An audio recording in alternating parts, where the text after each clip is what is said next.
રાવણે તપ કર્યું અને રાવણને છે ને અતિશય અભિમાન આવ્યું. પછી કંસને એવી રીતનું આવ્યું, બધાને અભિમાન આવ્યા છે. તો મને લાગે છે આ સંસ્થામાં પૈસા ફૂલ વધી ગયા લાગે છે. અને કાંઈક આવી રીતે તાકાત થાય ને કે આવી કબૂતી સૂજે નહીં.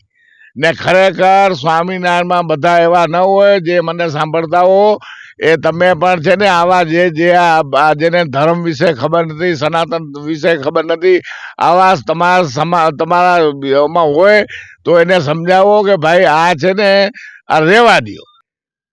તો તમે તો હિન્દુ ઉપર નપો છો અને આ રીતની વાતો કરો છો. તો આ બધું સંભાળી લ્યો અને જે તમે ધર્મને માનતા હોય માનો, સારી રીતે માનો, કાંઈ વાંધો નહીં. પણ સનાતન ધર્મને કોઈ પણ સારું લાગે એવું અશબ્દ બોલો માં. ને એમાં પણ દ્વારકાધીશ છે ને, દ્વારકાધીશ તો તરત પરચા આપે છે, વાર નહીં લાગે. શિવ